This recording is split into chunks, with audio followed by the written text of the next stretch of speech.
Begin the current Daf Mesechtes Bava Metzia Daf Samachay. We begin halfway through the Amud, where we continue our halacha, the next Mishnah, again to continue the theme of this parak, discussing the laws of ribis, of a prohibited interest on a loan of money. Turn to Daf Chaim, during today's Daf, throughout the entire world.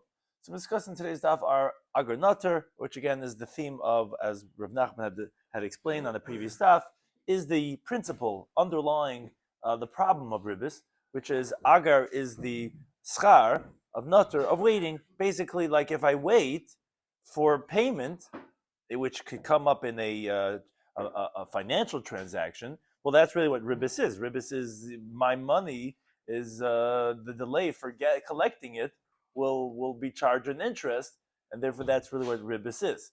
Tarsha is borderline on this. And the Gemara is going to say, well, tarsha might be permitted. Is that, look, if you pay now regarding a later delivery of the product, so then the question is regarding if we give you a cheaper price, well how is that going to figure into the halacha of ribis? Machar v'nasa mixas damim. If someone sells something and gives part of the money, we'll see a few different options about lechimaisis, when you do bring the rest of the money, konim achshav, that if you acquire from right now, or lechimaisis kani, when you bring it, you can acquire it then. Konim achshav, or acquire it from now, and the money should be a loan by you. Kani kishir zuzach, or you should acquire according to the amount of money that you gave. Tzadech beribis, something we discussed already on the previous stuff regarding if there's one option that might be ribis, but depending on the circumstance of what might happen, it might not be ribis, if that's permitted or not. And petumi mili ba'alma is just that until you have it in writing, if someone's telling you something, it's just appeasement, but it doesn't really ever have any halachic relevancy. So that would begin the Mishnah halfway through, a little bit more than halfway of on Daf Samachay Amid Aleph. It says the Mishnah. The Mishnah makes a contrast of marbin. You could increase the payment al hasachar when you're discussing the delaying of monies for a rental, for a lease, but the marbin ala mecher. But you cannot increase the wages for waiting for monetary payment for a sale. The Gemara is going to explain what would be the reason for that. But the Mishnah explains what's this case. Kate's a household. So let's say hiskor leis chatzeres. Someone's leasing out his apartment, his courtyard. Vamali tells him like this, classic situation. He says, look, if you pay me up front for the year, no problem, I'll give it to you for 10 slum for the year. But if you're not paying me up front, every single month you're going to give me the rent money, and you're not going to give it to me up front, then it's going to be sela l'chaydish. Every month is going to be a sela. So obviously you could see the contrast. 12 months, 12 slum. You give me in the beginning of the year, I'll give it to you for 10. Says the Mishnah Mutter, that's permitted. But mocher lo yesodeyu. Let's say he sells him a field. Bamali tells him like this: if you give it to me now, it's yours for 1,000 zuz. But if I'm gonna have to wait for you up until the granary that you're gonna sell from your grain, and then you're gonna give me the money, because that's when you'll have it. Nah, then it's b'shnei masamana. Then I'm gonna have to charge you, instead of 10 mana, I'm gonna charge you 12 mana. Well, that's gonna be forbidden. Says the Gemara, the obvious question: Maishna Reisha. What's the difference in the Reisha of the rental, where if you pay early, you can get a better price? That's permitted. Maishna Seifa. What's the difference in the Seifa by a sale? If you pay early and you can get a better price, that's usher, that's forbidden. So the Gemara explains the fundamental difference between the two of them. Rabbi Rav Yosef and Amr Tabayu, they say, buy a schiras, buy a rental, min hadin, ein mishtalemes el b'seif. The halacha is a rental, the amount is only owed at the end of the rental period. So therefore it comes out like this. V'hai, this guy, kiven de le'mota zimne le'migve, since it's not time for him to collect yet, when he takes from him a sela every single month, which is the time when that month is up, which would be a total of 12 slime, lav agar natorle, that's not wages for waiting for his money, because the renter is not obligated to give the rent money until the end of every single month. That is really when it's due. So, mash v'hu dehachi shavia, that's really the value. V'hai, I mean, that's really the going rate. It really is one sela per month. Now, this that he's telling him, but if you give it to me right now, up front, for the year, so that'll be for you, I'll give you a cheaper rate of 10 slam for the year. If he pays early, that means he's being meichel to him from the rent money. Because really it is due then, and when it's then, it's really worth a salah chodesh. So he's going down in price, and he's renting it for him for less. There's no isser in renting something for a cheaper price. But in contrast, by the seifa, there by the sale, it's different. Why? Because kiven desvinininu, since it's a sale, from the moment that the buyer does meshicha on the purchased item, the halacha is he has to give money. Now, kiven desvinininu, so since it's a sale, and he really wants to take the money right now. So Hilkach, therefore, when he tells him, if you give it to me right now, it'll be for you for 1,000, that is its value. Because that's how he's supposed to pay right now. Turns out, when he adds on to the price, if he doesn't give it to him now, but gives him when the guy gets money from the granary, when he's able to sell off and have money to pay for it, agar notor lehu, that's essentially payment for waiting for the money to come. Also, that's forbidden because that is the essential principle of ribis. That's the difference between the case of the rental and the case of the sale. So to Amar Rava, based on one of the principles we just mentioned, he says, Dakuba Rabbana B'Hamilsa. The rabbis analyzed, they seeked after to find in this principle, Vukmu Akra, and they were able to allude to it, this halacha, that the payment of schirus, of a rental, is only at the end, and hence there it's actually permitted, on the pasuk in Vayikra. The pasuk says, Kisacher shana b'shana, the way a rental is year by year, which teaches schirus shana zu, that the rental of this year, in the mishtalemis il b'shana acher, that's a shana b'shana, it's really only owed in the following year, meaning only once the rental is over, that's when the rental money is obligated, and hence that's why it's just being done cheaper now. In contrast, a sale, the payment is due now, and therefore the price later is an agar natrole, is because then you're giving him a higher price for the delay of the money. Now we said in the Mishnah regarding the sale that he says, look, I'll give you 1,000 right now, which is 10 mana.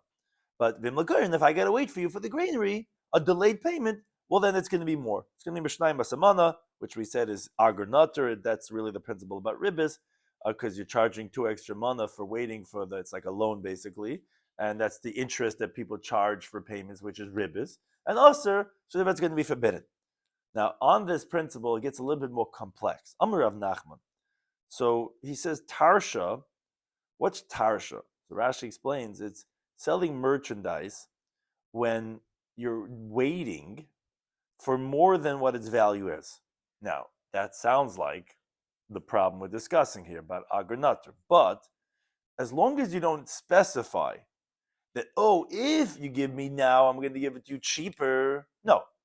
He just sells without saying anything that this amount is due in 30 days, in 60 days. That's when you got to pay. But you can be charging more than what its value is. So Nachman says that's actually shari. It's permitted to sell merchandise at a higher price in exchange for a delayed payment. Our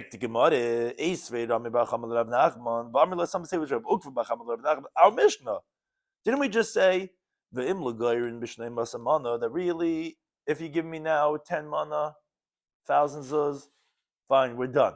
If I gotta wait for you for the granary, I'm going to charge you 12 mana, says the Mishnah. That's forbidden. So how doesn't that contradict this, what you're calling tarsha? So Malay says no. Hasam katzle. There, he was very specific. He said, if you give it to me for now, you get it cheaper. So he's explicitly telling him that if I got to wait for you, I'm charging you more. Well, that's agar nater. Hacha like katzle. Rav Nachman, what he's calling tarsha, says you didn't specify. You just said the higher price. If you're not giving this contrast, that is not explicitly an agar nater, even though essentially you are charging more, and therefore, says Rav Nachman, that is permitted. Now, Amar Rav Papa says, tarsha didi shari. My tarsha is permitted. What was his tarsha?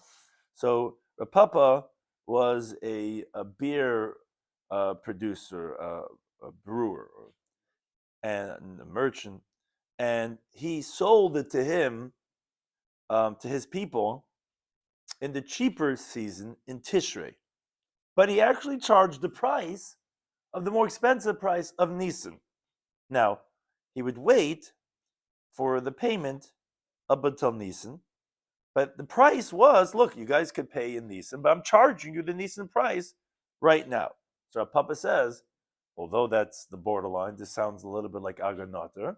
He would wait for payment until then, but he's charging the high price. He's like, my tarsha is permitted. Says Gemara, my tam, what's the reason? So says the Gemara, because shecharoi loy pasid. My beer is high quality. My beer doesn't get ruined. Truth is, I could put away the beer up until Nisan. I could sell it then for the high price then. Moreover, zuzi loy tzirichna. I don't need the money because I'm wealthy. And I'm not pressed to sell it for the cheaper price right now. I'm doing a favor for the buyers that they could get it now in Yom Tov time, in Tishrei. People wanted beer, Rosh Hashanah, it's good simon, beer, sheiches, whatever, and sukkahs. So therefore, I'm not doing anything wrong by charging them the price I could have gotten anyway in Pesach time and Nisan time. Now, however, the Gemara doesn't like this so much because Amalei Rav Sheshes Bereid of Idl Rav Papa, he said to Rav Papa, you're looking at it from one perspective. What does the master look? You're saying because you're looking at it from your perspective, and based on your perspective, it's a fair price because you don't need it and your beer would last. But zil basa the do. But take the perspective for a second from the buyer. For them, it definitely is agar nater that they're giving to you. Because the ilo havalu zuzi, if they would have money, this is essentially what agar nater is. I don't have the money right now. I'll pay you more for a loan that'll get me to a later point in time. This is what loans are. If they had the money, then they would be able to have tons of beer now in Tishrei with a much cheaper price. So have a shakli kihashta, they would buy it like the price is right now. Hashta de les lazuzi is only because they don't have money. Shakli kiyuka de l'kamei, you're able to charge them interest, which this is classic business practice. A guy doesn't have money, no one has money, they take credit card, and they say, okay, but we're going to charge you for not having money. If I had cash, so I would be able to get a cheaper price. I don't have the money, I'm going to be charged interest. So your tarsha, on your perspective, like, yeah, I don't need it, and for me, but look at the perspective of the buyer. From the buyer's perspective, it should be considered as agar nater and it should be forbidden. Now, says the Gemara, Amr Rab Chama, he says, but tarsha didi vadishar. He says, oh, but my tarsha is for sure permitted. Where he was a seller of merchandise, he gave it in Tishrei, in when it was the cheaper time, but he charged them the higher Nisan price, and that's the problem of like agar nater, where he's saying, well, it's not agar nater, I don't really need it, whatever. So now Rav Chama is saying that my tarsha is for sure permitted. Why? Because he would sell his goods to merchants in the time of when it was cheaper, in a place of where it was cheaper. Let's say he lived in China. He would sell in the cheaper place for the market value of the American price. where it's more expensive, and he would wait for them, and they would take it, they would export it to, let's say, America, to where it's more expensive, and he accepted all responsibility. He would insure it for its journey across the ocean, and the buyers would gain, meaning the merchants that bought from him would make money on the merchandise, and they would take the money. I mean, they would use what happened was that. So again, he's selling his goods to merchants on credit. Right. No. Right. No. So he exactly. So right. So what they did is they used the proceeds to buy and bring back goods that were cheaper there and sell it here. And the responsibility, the insurance of on the way back was on them. Now, since he didn't accept on that achrayus, so that wasn't a loan by them until the merchandise was sold, because he took responsibility up until then, and they got the money. That money then was a loan, so there was no ribis on this agreement that they had between him and his. So even though he's selling it to them on the higher price, that wasn't anything to do with them per se. So he says that, so that's permitted. Now, the Gemara has a question, which really Taisa explains what's bothering the Gemara is, first Rashi explains that Rav Chama, he retained responsibility for the merchandise on the way there. So therefore, like the words of Rashi is, "Lo have a milva gabayu acha pakmati nikmeres." He owned the goods until they were sold there, and the money only converts to a loan at that point. So the higher price you receive was the actual value of the loan. It's not ribis. But what Taisus explains is the Gemara's question really is my taima. So Taisus explains what's bothering the Gemara is that even though you're right that the achrayus of the derech was on Rav Chama, and therefore there was no interest over here yet because it wasn't a loan yet until they got the money, and for that there was no interest on, which was only after they sold the goods to where they exported to. But the problem is that the Raharei Hayutarchan says Taisus, but they transported and they sold this merchandise for him at no profit in exchange for the loan. That service should be considered interest on the loan itself. That's that should be a prohibited interest on the favor of the loan. So that's what's bothering the Gemara. According to Taisus, my time, well, that itself should be a problem. That says the Gemara, no, that's not a problem. Why? Because nichalahu, they actually preferred that. That's not a service that they were doing for him. They preferred the leiku bishusi, says Rav Chama. He's telling why his tarsha is permitted, because they wanted it to be in my possession. Why? Because the chalhecha, the ka'asli, that means wherever they went, shavkilu machsa, they would let them off. They would exempt them from taxes, and v'nokelu shuka, they also received exclusive rights to sell their merchandise, because as Rashi explains, they would announce that no one else is allowed to sell until they sell, because since they represented Rav Chama, they enjoyed the status accorded to Tamid Chachamim, and Tamid Chachamim are the ones who are said that they sell first, and they're off from taxes. So essentially, like Taisa says, and that's even on their way back, so that's B'Shvil Torchan. It's actually, they were doing it, they wanted the tircha of taking his stuff, because that gave them bigger rights, and therefore that's why it was going to be permitted, and there was no Isser. Now it says the Gemara is continuing to Beis. The Helchasal Rav Chama. The halacha is like Rav Chama that we just mentioned, that his tarsha, which is essentially really like a heter iska, which we'll get to a little bit more later on this parak. So therefore, it wasn't a problem about any ribis. Taisa says over here from Rabbeinu Tam that the truth is really is halacha like Rav Nachman also by tarsha, and the fact that the Gemara says later on the Samaches that les hilchasa katarsha de popanoi, that Rav Papa's tarsha That we don't rule like, because as we said, the Gemara had a problem with that as we quoted ourselves, that you're only looking at the perspective of the seller, Rav Papa, but the buyer's perspective, it is going to be an agronator, it's going to be a problem about ribbis. So the inference is, if we're saying halacha is not like Rav Papa, that the other ones, the halacha is like that. Why are we saying halacha is like Rav Chama? That's only coming to tell us la fukir from Rav Papa. And the reason is because Rav Nachman didn't permit tarsha only if it's not set. It doesn't say like, oh, if you give me now, then it's this price. If you give me later, that's price. It's just that's the price. You could give it in 60 days, and that's the price. But Rav Papa and Rav Chama, we're talking about even if you set the price, or if it was set like a cuts, still they were saying that it's permitted what they were doing. And as we described, really Rav Chama that we say halacha is like is because it's a heter iska type of a situation. So even though it really is like a ribbis, heter iska, it gets out of the problem where it's like really that this is a preference that he has, and it has more than one element. It's like a loan and a business deal together, as we'll see later on in this parak. So that's why the halacha is like Rav Chama.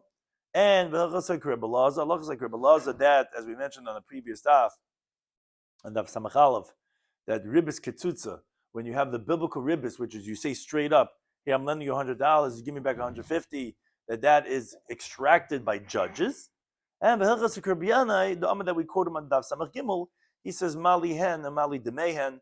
What's the difference? Meaning when you're paying back, if you let's say you made up that you're going to sell me apples for the year, you're going to bring every day, once a week, whatever, to my door a bushel of apples, and the problem is the price goes up, and we said that looks like a little bit like ribbis, but that's what it is. You're allowed to have, if the yotza ashar, you're allowed to do pisuk, and you get back that amount after the year. We said, Rabbi Yanai says, well, then what's the difference between the apples or the money of the apples? It's all the same thing, that you could give back money, even though the guy gave him $1,000, he's getting back $1,500.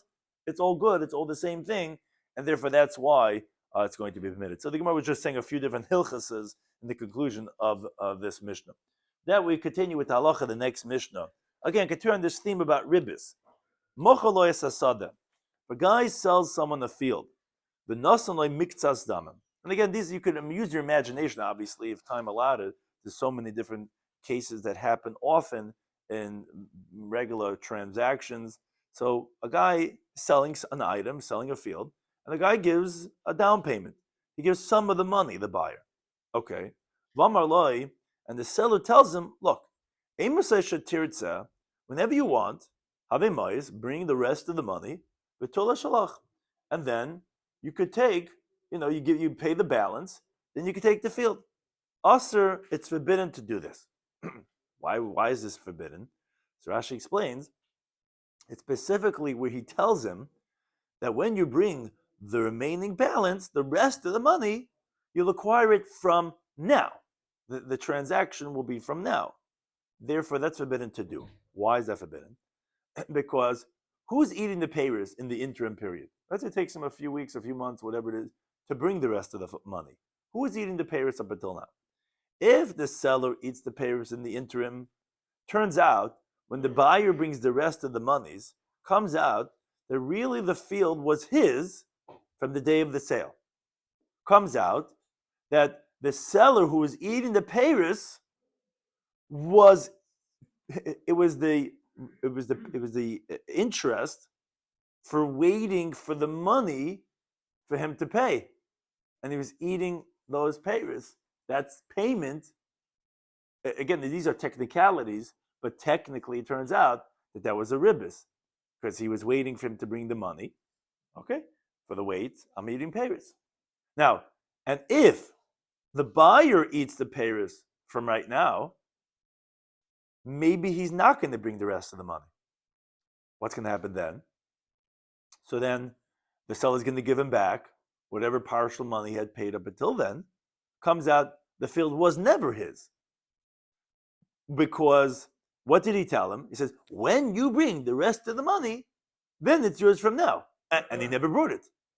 Turns out the original monies, that down payment that the buyer had given, which he's getting back at the end because he never ended up bringing the rest of the funds, he couldn't get the funds, was essentially a loan by the seller, and the buyer was quote unquote a lender for that down payment, and he was eating the payers for the schar.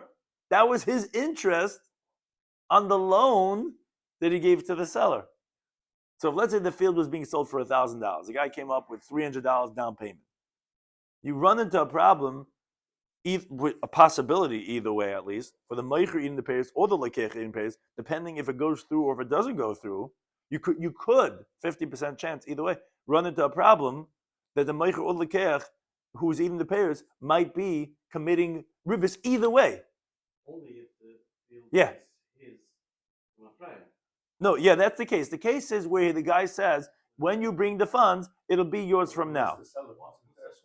What? That's what Rashi, the Gemara is going to say. Rashi is just telling us that is the case we're talking about. Yeah. Mishalshin, yeah. But yeah, here we're talking about that someone's eating the payers, one of the lekech or the meicher. Right. So that's going.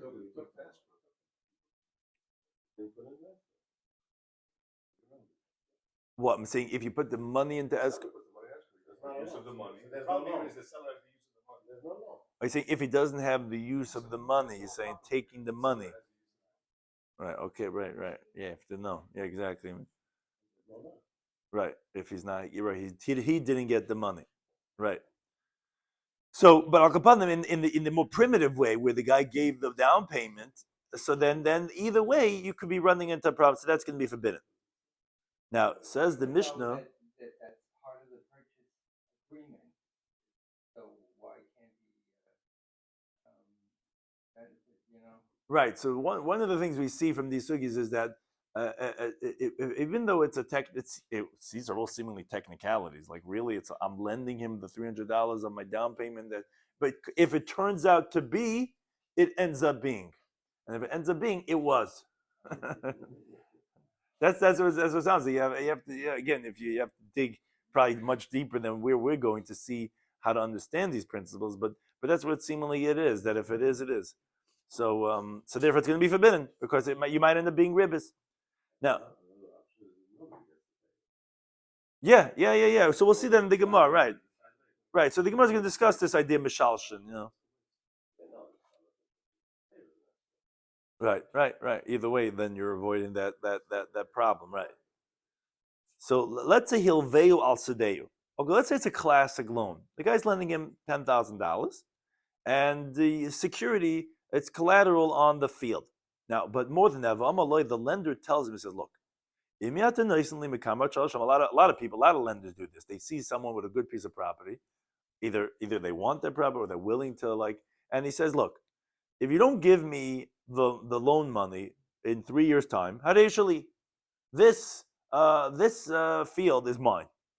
Okay, so Allah says it will be his, which seemingly could be a problem of ribis, but it's really more of like a penalty.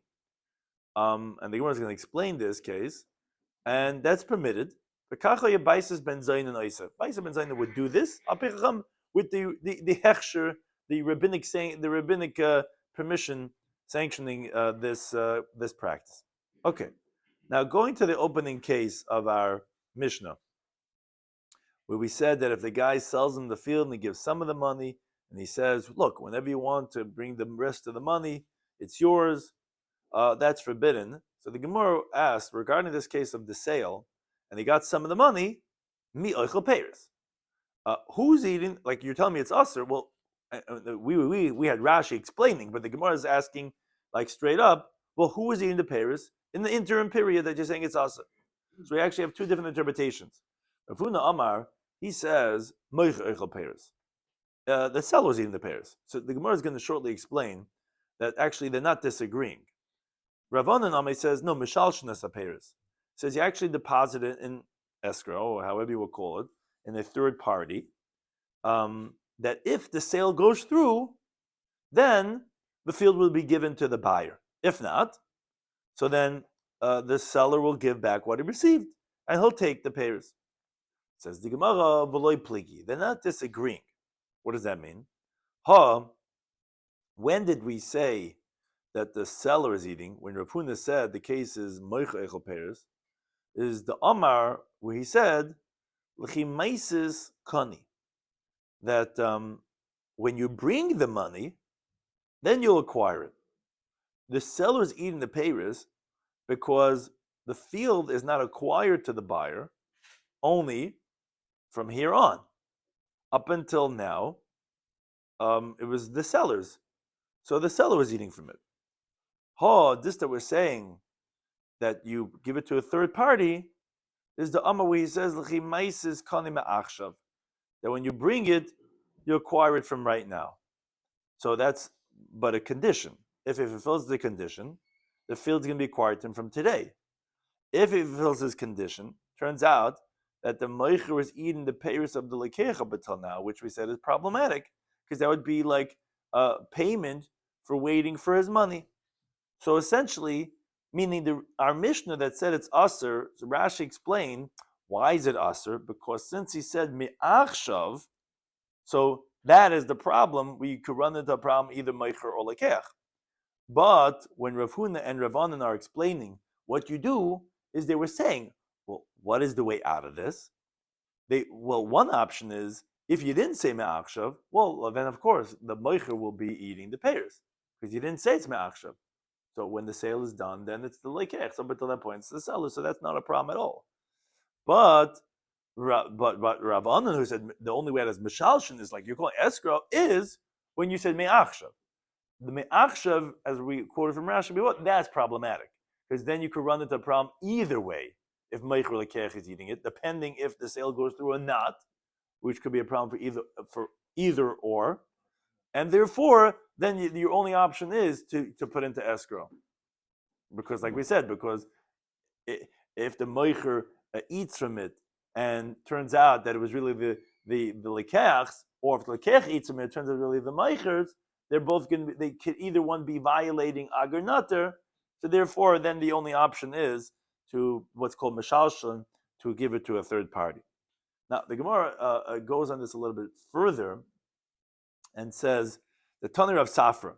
Rav Safra taught a brayso b'ribis de Reb Chia in the halachas of ribis of the yeshiva Reb Chia that you could have the following circumstance: Pa'amim sheshnei mutaran. At times, it's permitted for both of them. Pa'amim sheshnei masurim. At times, they're both forbidden. Upamim shahamoicher mutar b'lekeich. At times, the seller is permitted to eat the peiros and the buyer is forbidden. Upamim shalekeich mutar moicher. And at times, the buyer is permitted and the seller is forbidden. Now, it was not explicit in this brayso when are both permitted, when are both forbidden. Now Rava, from his own logic, is coming to explain, Oni Rava Basrei. Rava responded after that, and he says, I'll tell you when you have these four cases. At times, both are permitted, is the Amar Le, where he tells him, Kani Kishir Zuzach, that you acquire in the stake of the stocks, of the shares, according to how much money you gave. The rest, when you bring it, you'll acquire that amount. Okay, so this guy could be eating the peiros of the karka according to the amount of money that he gave, and the meicher could be eating the rest. So both of them are being permitted to eat from the peiros because they both have shares in this field. Okay, at times they're both going to be forbidden. Why? Which case is that? That we already mentioned, the Amalei L'chimaisis Kani.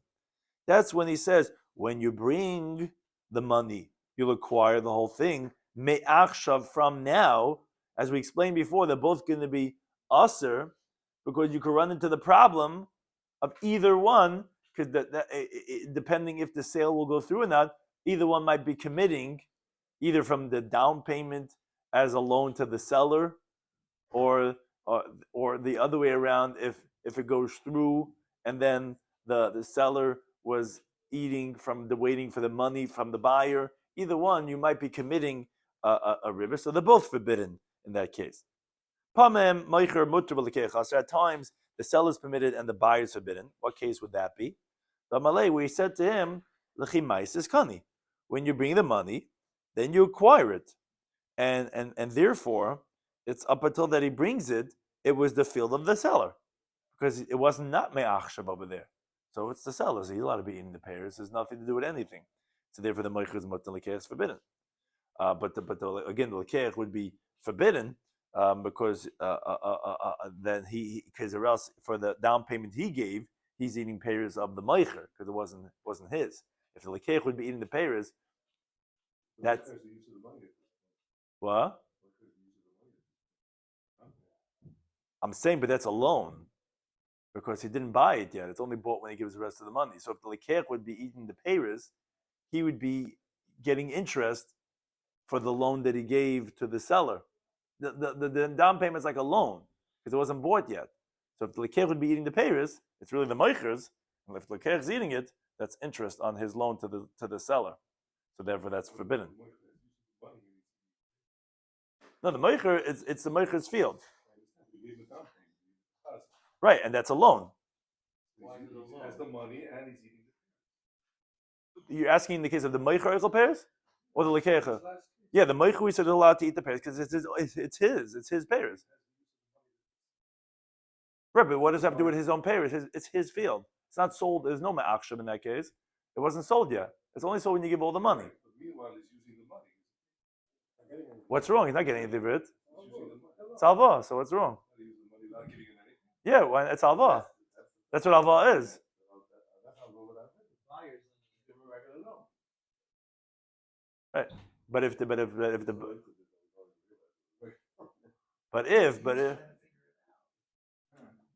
the buyer would use it, then that would be ribis on his loan to the seller. Now, pa'amim at times the other way around. Shalikeich muter u'moicher aser, that it's permitted for the lekeich to eat the pears and it's forbidden for the seller. Where the amale, where he told him kani mi'achshav, acquire it from now, and v'zuzai, and regarding the money, lahava halva kabach, that should be a loan by you. So since he's acquiring it from right now, so it belongs to the buyer. If the seller would be eating the pears, it would be as the wages for waiting for the money that's coming to him, because he's saying it should be like a loan, whatever you owe me.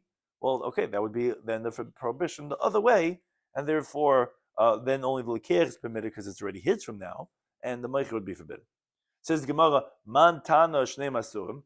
Who is the Tana of our Mishnah that it describes this case that both the moicher and l'keich are forbidden? As we described from Rashi in the Mishnah, what the case is talking about, the potential for either way being an argonator. Amar Rav Huna B'Rei Rabbi, he says the like Rabbi Yehuda. Our Mishnah is obviously not like Rabbi Yehuda. Why? Because the Rabbi Yehuda Amar, as we quoted already previously on Daf Samach Gimel, Amar he says Salechet b'ribis mutter. When there's a potential for ribis, that it might come to ribis, it might not come to the ribis, he holds that's actually not a prohibition. So we said, if the seller eats it and let's say the sale does not end up going through, so that there wasn't ribis then at the end. But if the sale does go through, that means it was really the buyer's. Then there is ribis. So it could be either or. So therefore, it's not like Rabbi Yehuda. Now Rashi points out only that point makes it not like Rabbi Yehuda.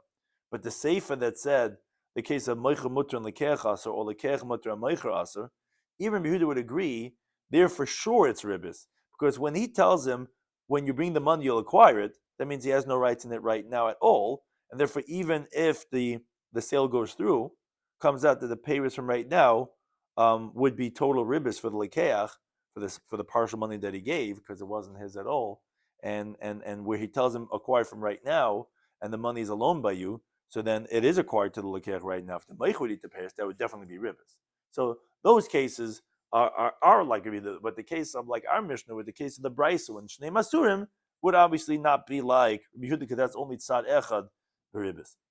Now, so too, the Brisa says, Mishkan loy, if let's say he gave a security for the loan, a bayis, a house, or Mishkan loy sadeh, or he gave him the collateral was a field, v'amaloy, and he says to the borrower, look, I'm lending you this money, When you want to sell these items, the condition is leitimkrim el li. Then you could only sell it to me. B'dam halalu. What is b'dam halalu? Meaning he made up with him a small amount of money to add on to the loan money to make it conclusive that if he's going to sell it, he has the rights to buying it. Also, that's forbidden. But b'shavyehen. But if let's say he makes up for its actual value, well then mutter, then it's going to be permitted. Says Gemara, man tana, who is the tana b'dam halalu aser? But to say with these monies, then it's going to be forbidden. So Rabbi Shloimy says the like Rabbi Yehuda, that's also not like Rabbi Yehuda. Because the Rabbi Yehuda, he said that if there's only one option of ribbis, then that's actually permitted. So here also, maybe it won't come to ribbis because maybe he's never going to want to sell it at all.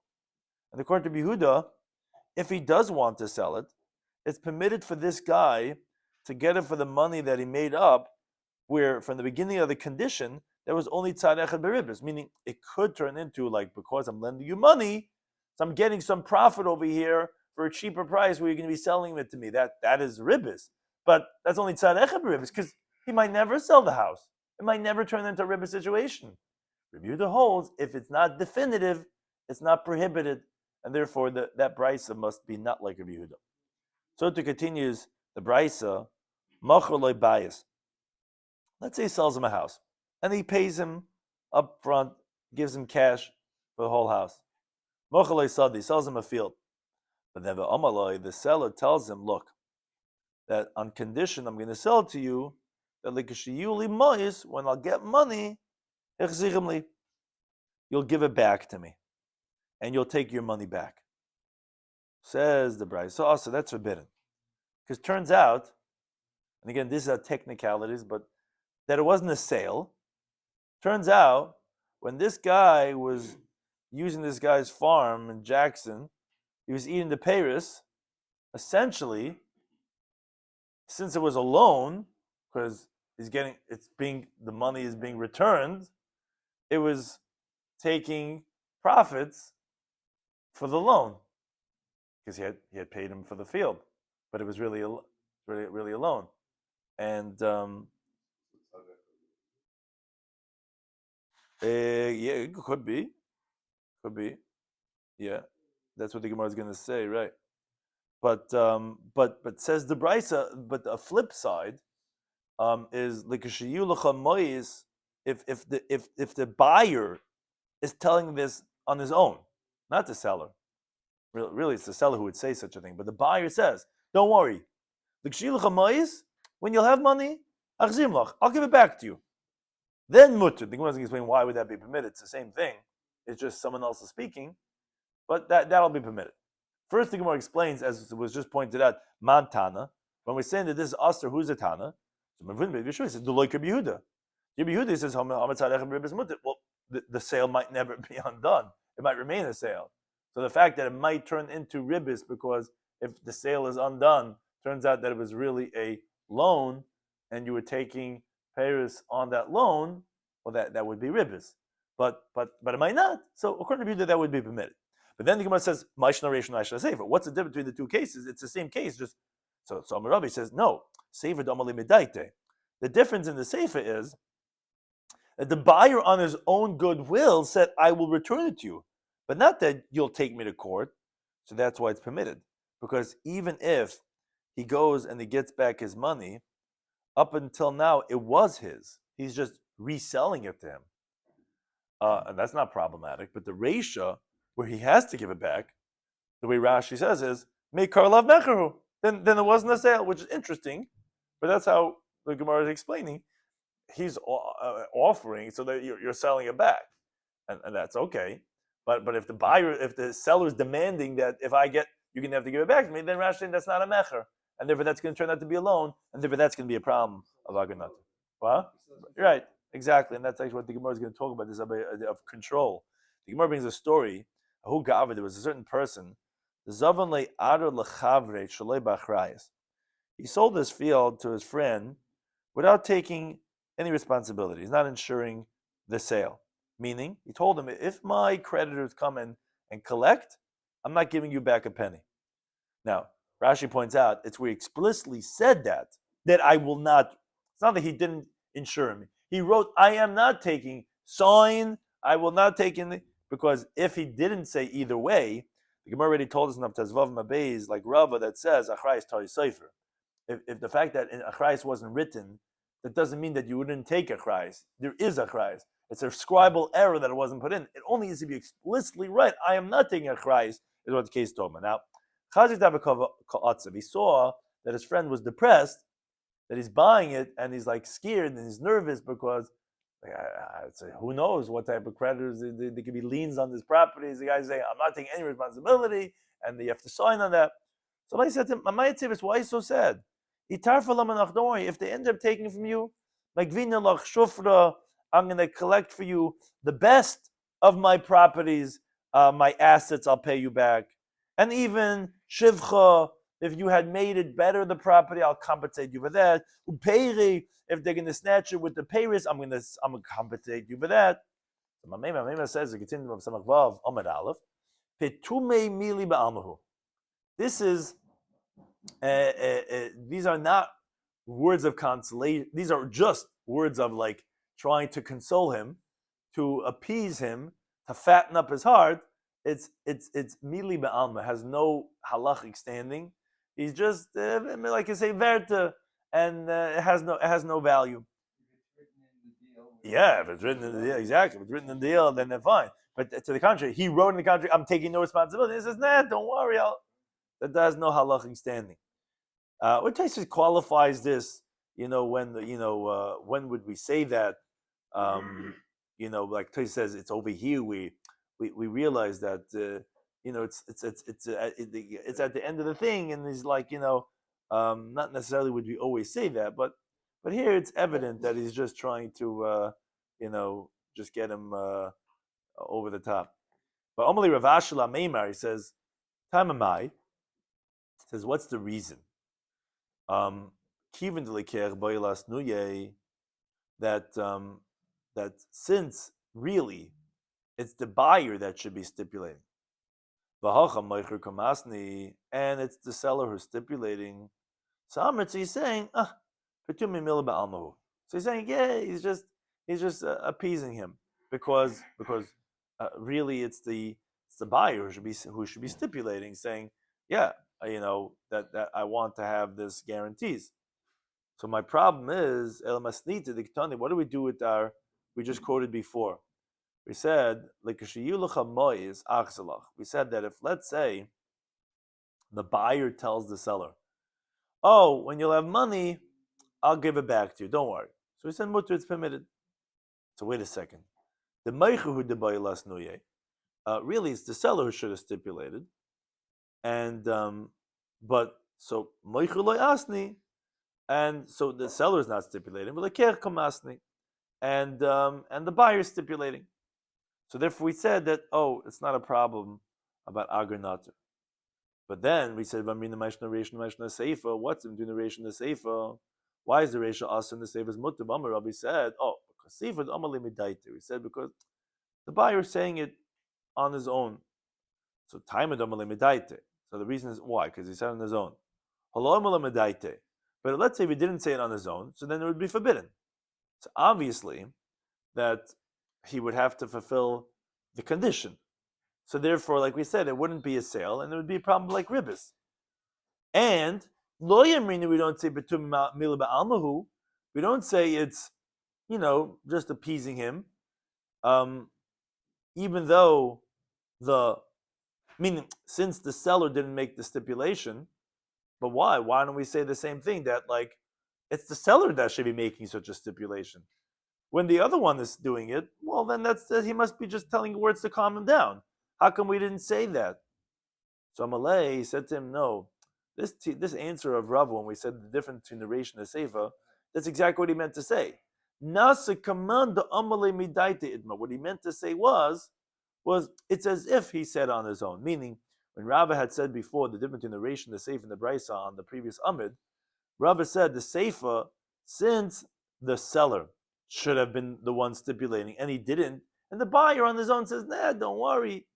It's as if, meaning when you have the money, don't worry, I'll give you back the house. It's as if he's telling him on his own, I'll give it back if I want to. And even though he didn't say that explicitly, but it's like as if he said that. And therefore, he can't really force him. Oh, so that's just Betumimili. So therefore, even when he does give it back, so then it's right now that it's where there's a sale happening. So that's exactly the reason. That's the same idea of Betumimili. It really has no halachic standing, and therefore that's why it's not a condition in the contract, and therefore wouldn't be undoing it into saying it. Oh, okay, so it wasn't a sale then. No, it was a sale. If I want to, when you have money, don't worry, I'll sell it back to you. And so therefore that's exactly the principle, like we're saying, if the other party that should not be making, it's at their detriment, if they're the ones making the condition, has no halachic standing. And therefore that's exactly why Rava said the case of the Sefer was where the like you said, the control, like the guy who is still holding on the control, well then that's invalidating and voiding the sale. But if the other guy is not voiding the sale, on his own goodwill, he's willing to do it, therefore that wouldn't be a problem about ribbis. Thank you to any time hosting us.